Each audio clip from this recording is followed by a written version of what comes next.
Season ആയതോടുകൂടി വയനാട്ടിലെ ദേശീയപാതയോരത്ത് ഞാവൽ വിൽപ്പനക്കാർ സജീവമായിരിക്കുകയാണ് കേട്ടോ. കോഴിക്കോട് കൊല്ലകൽ ദേശീയപാത 766 മുത്തങ്ങ പൊൻകുഴി ഭാഗങ്ങളിലാണ് ഞാവൽ വിൽപ്പന പൊടിപൊടിക്കുന്നത്.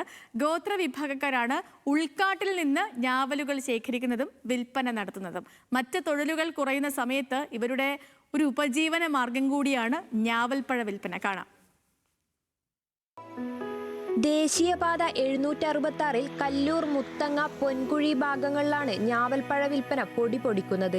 രാവിലെ മുതൽ പാതയോരത്ത് ഞാവൽ വിൽക്കാൻ സ്ത്രീകളും പുരുഷന്മാരും എത്തും. ഇതുവഴി കടന്നുപോകുന്ന വാഹനയാത്രക്കാരാണ് ലക്ഷ്യം. ഉൾക്കാട്ടിൽ പോയി നിലത്ത് വീഴാതെ മരത്തിൽ നിന്ന് പറിച്ചെടുക്കുന്ന ഞാവൽപ്പഴങ്ങൾ ചെറിയ കവറുകളിലാക്കിയാണ് കച്ചവടം. ഒരു കവറിന് 50 രൂപയാണ് വില. 10 രൂപയുടെയും 20 രൂപയുടെയും കവറുകൾ വിൽപ്പന നടത്തുന്നവരുമുണ്ട്. തൊഴിൽ ക്ഷാമമുള്ള ഈ സമയത്ത് ഉപജീവന മാർഗം കൂടിയാണ് ഞാവൽപ്പഴ വിൽപ്പനയെന്ന് ഇവർ പറയുന്നു. പിന്നെ തേനുണ്ടാകുമ്പോ തേന് എടുക്കുന്നവരെടുക്കും, എടുക്കാത്തവരില്ല.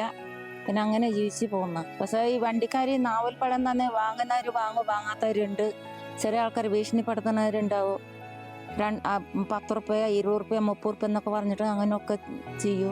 ഇനിയുള്ള ഒരു മാസക്കാലം ഞാവൽപ്പഴ വിൽപ്പനയിൽ നിന്നാകും പ്രധാനമായും വരുമാനം. ചെറുതും സ്വാദിഷ്ടവുമായ ഞാറ ഞാവലാണ് ഗോത്രജനത ദേശീയ പാതയോരത്തെത്തിച്ച് വിൽപ്പന നടത്തുന്നത്. ന്യൂസ് മലയാളം, വയനാട്.